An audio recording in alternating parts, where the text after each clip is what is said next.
I am undoubtedly grateful for this privilege, and especially for the opportunity given to me and my colleague, the Honorable Minister of State, Senator Aliu Sabi Abdullahi, CON, by President Bola Ahmed Tinubu, GCFR, to implement the critical segments of the Renewed Hope agenda as encapsulated in agriculture and its many dimensions and derivatives. We are fully conscious of the linkages of food security, which is the #1 item on the 8-point agenda of Mr. President, that includes job creation, poverty reduction, access to capital, inclusivity, among others. The express political will of Mr. President in realizing the goals of the state of emergency on food security is reflected in the support he has given to our ministry in achieving its larger mandate, while ensuring that ultimately the goal of food security is manifested in the President's desire that no Nigerian goes to bed hungry.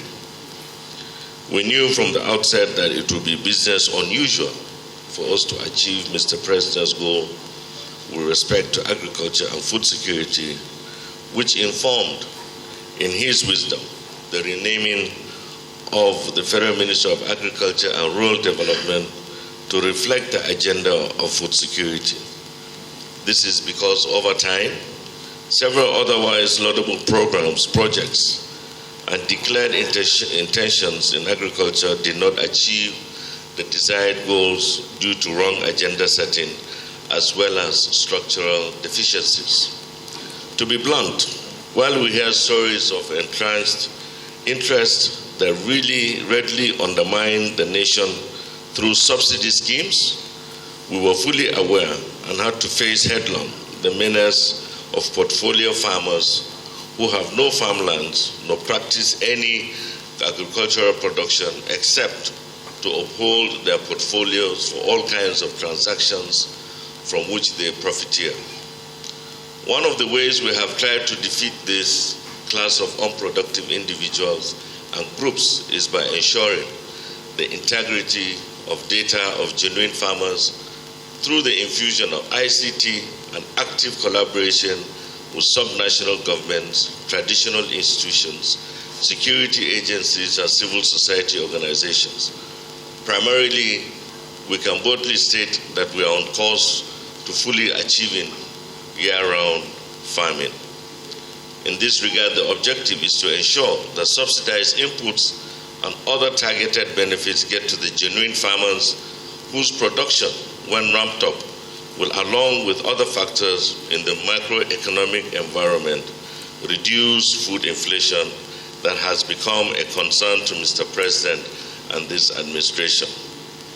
In the foregoing comments are, as it were, an introduction to milestone achievements in the agricultural sector in the past 1 year of President Bola Ahmed Tinubu's administration.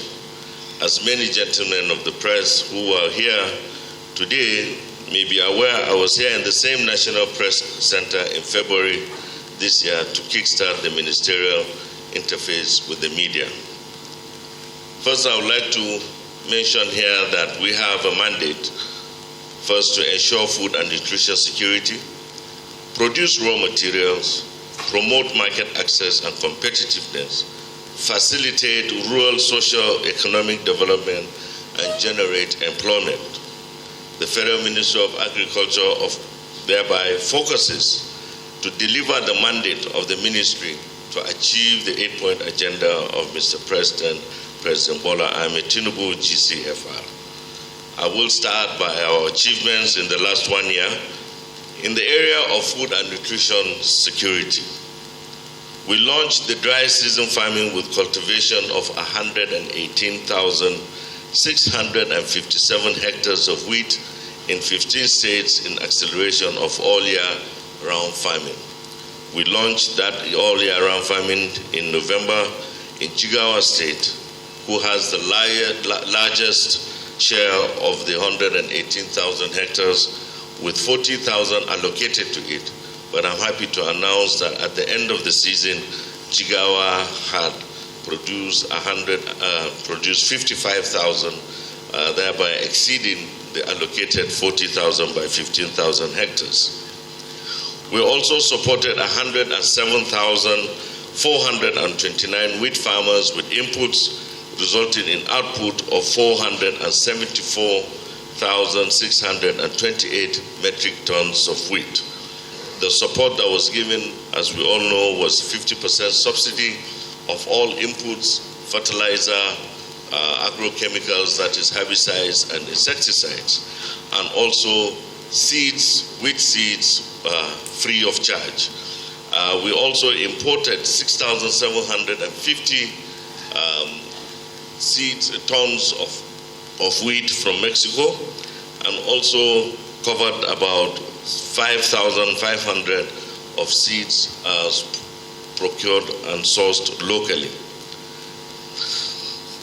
The harvest that we have realized would have an estimated value of about 309 billion naira injected into the economy. In response to presidential directive, we also released for the food security agenda, release to NEMA for onward distribution to the parts of the country to vulnerable population, the 42,000 metric tons of assorted food commodities made up of maize, sorghum, millet, and gari from the federal government of Nigeria's strategic food reserve. We also procured and distributed to all states of the Federation, including FCT, 58,500 metric tons of milled rice to dampen escalating prices. These 58,500 was a deliberate tactics that we did not go to the market to buy so as not to stimulate the upward price. So what we did was we had the Rice Processors Association of Nigeria, and they had 23 different millers that from their own stock, without having to go into the market to buy paddy, from their own stock in their reserve to mill the 58,500 metric tons of milled rice. That translated to 1,950 trailers of rice. In addition to our strategy, we also fortified crops with vitamin A micronutrient to enrich nutrition content and health value of food commodities. Nutrition is an issue now, as I'm sure my colleagues from the Federal Ministry of Health would have mentioned. Nutrition today is a very, very serious issue where we have stunted growth and wasted growth that affects the gray matter of especially children of below the ages of 5. The Honorable Minister of Budget and Planning is also a member of the National Council on Nutrition and also the Secretariat of the National Council on Nutrition. So we are also ramping that, and we have been able to do that in the dry season. In response to also the persistent food inflation, the following measures were undertaken to boost production. We distributed 60,432 metric tons of improved seeds, 887,255 metric tons of seedlings, 138 numbers of value kits, 501,726 liters of agrochemicals, 62,328 metric tons of inorganic fertilizers, 1,000 kilograms of fungicide, and 33,200 numbers of different equipments to farmers across different value chains to enhance production. I must say here, the issue of the inorganic fertilizer is of key interest to the Federal Ministry of Agriculture and Food Security, because as we all know, prices of fertilizer has gone up. Today, fertilizer, the NPK, which is the common fertilizer, has urea as a major component in that fertilizer. Urea is also an issue. Urea is produced locally, We have 3 manufacturers that produce urea locally in country, the Dangote fertilizer, Indorama, and also the Notori, which has since stopped production. But we have seen the increase in price, and we had called the 2 companies for discussion, and they relate to us that the gas that is the main input for manufacture of urea is priced in dollar, and because of the exchange rate, prices has to go up.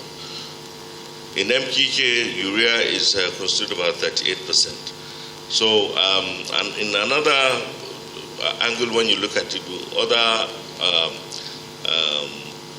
components of NPK is also the DOP, which is the phosphates and the potash that are also import-based. So when you look at it, the issue of fertilizer, the inorganic fertilizer prices have tremendously gone up, and we're in a situation where we want to, we have gone into how we can encourage the manufacture of organic fertilizer, which is a lot cheaper than inorganic. In addition, we also received 2,150,000 bags of fertilizer from the Central Bank of Nigeria for distribution to farmers free of charge. We have already effected the distribution.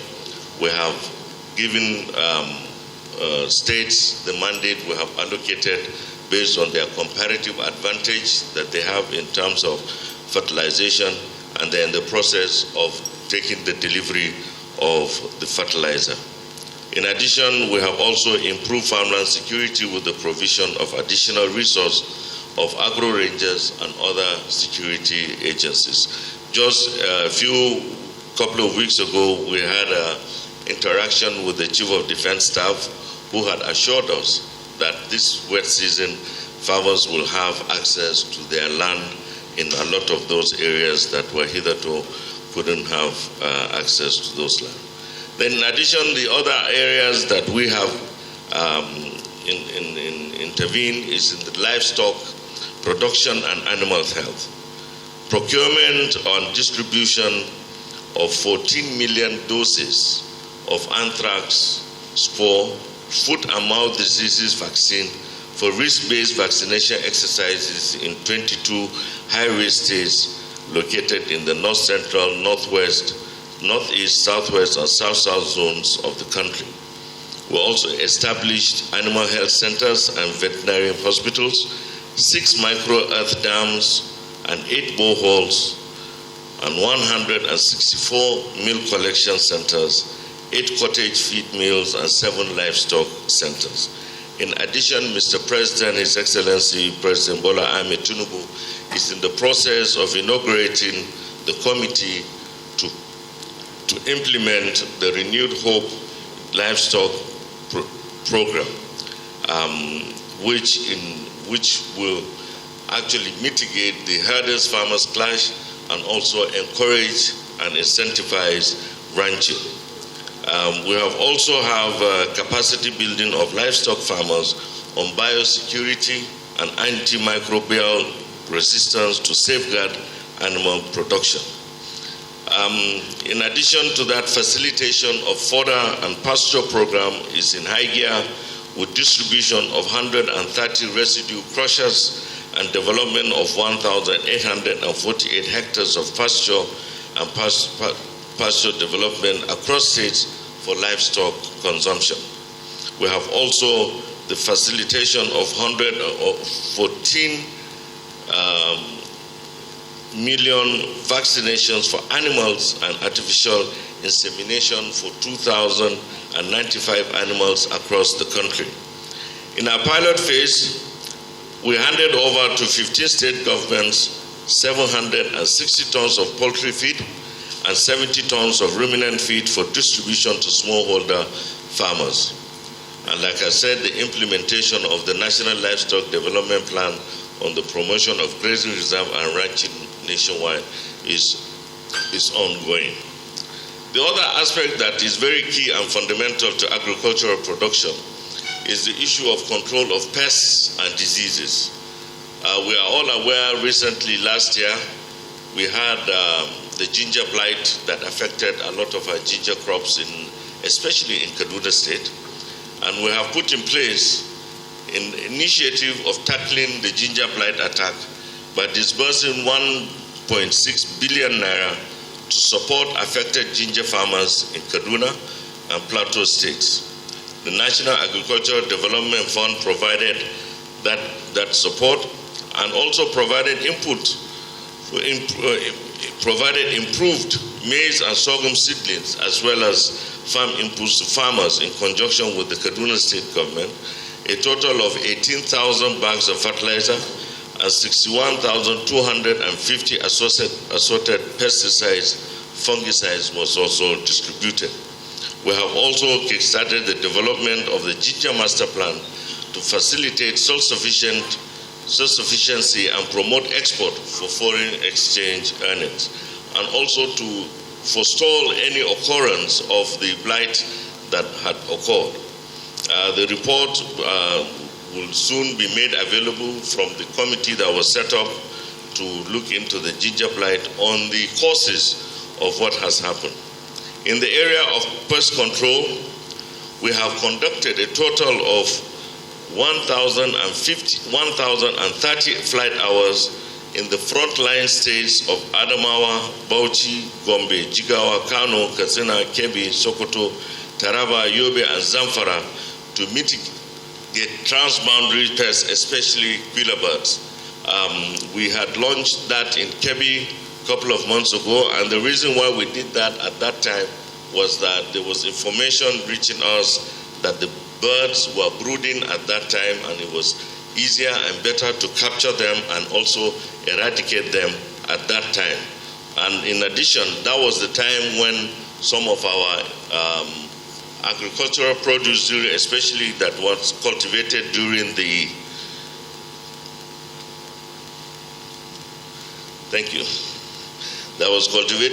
dry season has begun fruiting, and we were scared that the pests will now attack those before harvest.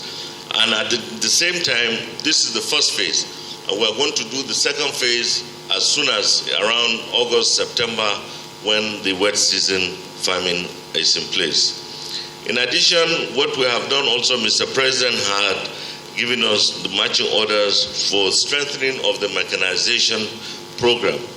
We had in November last year signed an MOU with John Deere and Tata Africa to assembly in country and supply 10,000 tractors with implements and accessories at 2,000 units per year, as well as 100 units of combined harvesters to support production. When we started that, we signed the MOU in November. In March, John Deere approached us again, and we thought they were going to come with at least 500 tractors, but they gave us issues that they were having difficulty in trying to keep up with the MOU.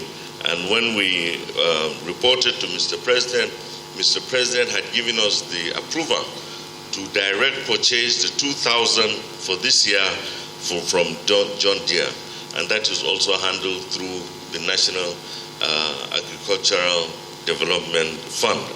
And I'm sure they have information reaching us is that the first set of 500 are on shipment on the way to Nigeria.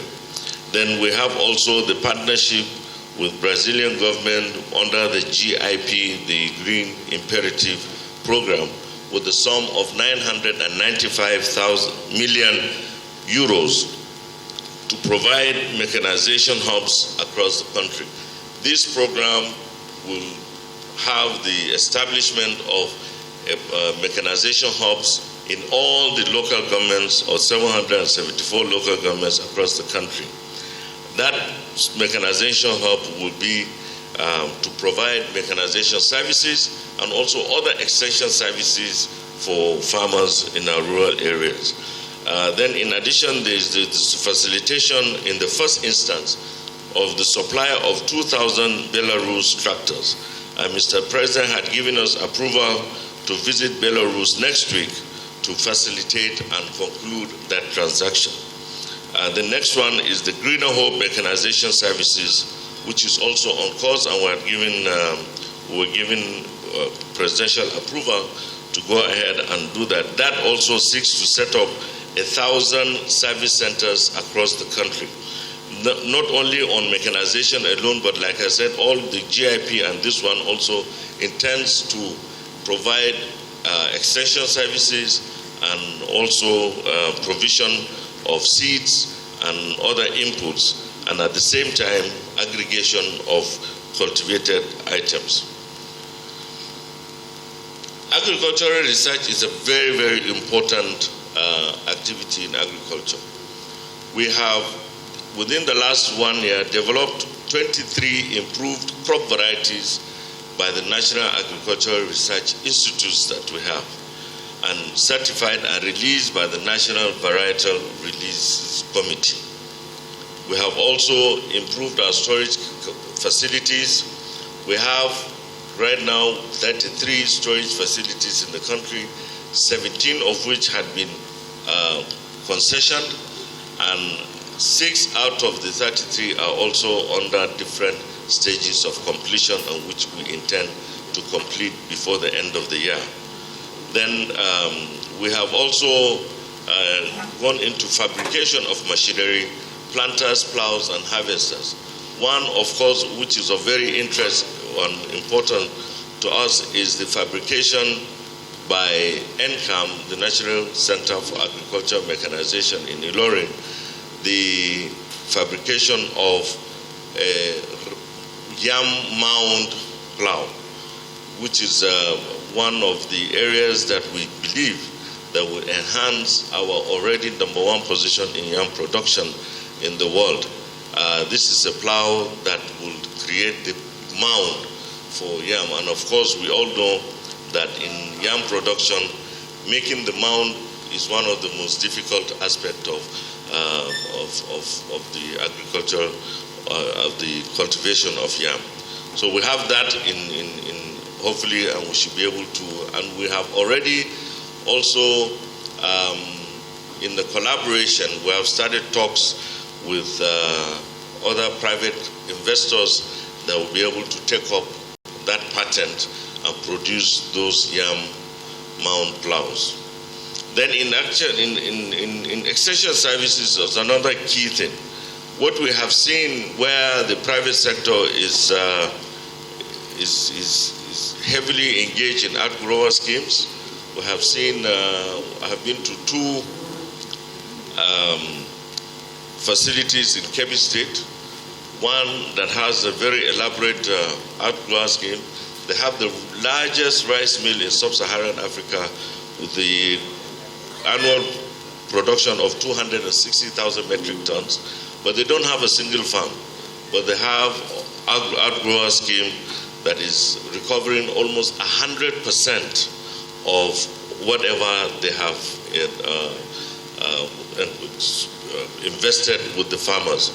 They have done, they also provide a lot of extension service, and they have also gone deep into the societal fabric of the community, where they go and also take care of their children, make sure they go to school, make sure that the children are healthy, so that the families will not be carried away from the activities of the farming. And we have also trained 3,350 extension agents across the country with the help we have in country. They have returned Dr. Marcos Quinones, who is an expert, especially in wheat and rice and maize also.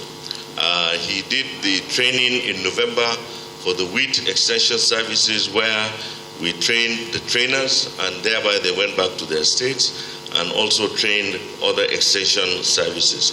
And here we are also incentivizing, we're also encouraging states to also have their own extension service workers, because as you can see, In the past, we had extension service workers around the country, but today there's a dearth of extension service workers, and also the logistics that extension service workers have to go around, especially across the agricultural. So I've been asked that I have only 1 minute. So we have also trained and empowered 20,755 farmers, including youth, women on agribusiness and poverty reduction across the country.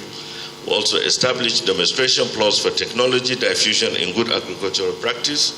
And then in rural infrastructure, we constructed 77 kilometers of asphaltic roads, constructed 130 kilometers of earthen roads, provided 102 motorized and solar-powered boreholes, installed 6,500 solar street lights. And also in the area of agriculture, land and climate change management, we have conducted soil samples, which is very key, and also made analysis across some states of the Federation to assess the nutrient and fertility status of the agricultural lands.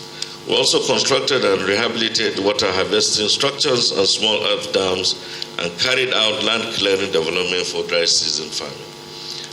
Youth in agriculture is very important, and we have established and adopted villages and schools to attract the youth to agriculture, introduced vocational training programs in federal colleges of agriculture for relevant skill acquisition.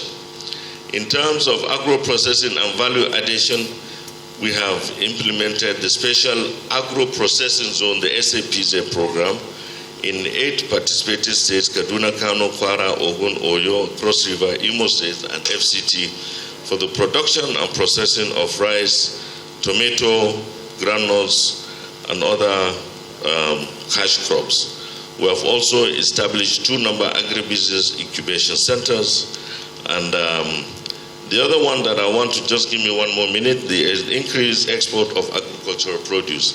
In November last year, Mr. President led a high-powered delegation, of which we, some ministers, had accompanied Mr. President to Saudi Arabia for the Saudi African Summit, where I also had the opportunity to engage my Saudi counterpart, the Minister for Agriculture, Water Resources and Environment.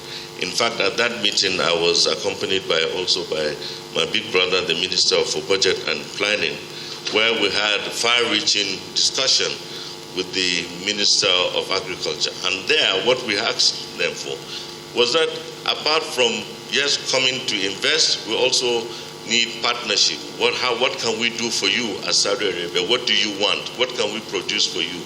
So that we produce for them and they take it there so that we can earn foreign exchange. That is another key that they are also looking at. Shortly thereafter, just 2-3 weeks ago, I received the same minister here in Nigeria, and we had a far-reaching discussion. We also exposed them to the agribusiness environment, the private sector, which they had a talk on that. And one had just reported to us that outcome of that meeting, 3 days after they had returned, they sent a proposal, an inquiry, where if there's a possibility where we can produce 200,000 tons of red meat and 1.1 million metric tons of soybean meal and 1 million metric tons of alfalfa. I must say here that Mr. President, being the chief marketer of Nigeria, the marketer in chief, had gone there and had declared to the Saudis that Nigeria is open for business, and I'm happy that is a result of that outcome of that meeting. With these few remarks, I would like to also thank you very much for listening, and we are available, myself and my colleague, if there are any other questions and comments that may arise from this presentation. Thank you very much.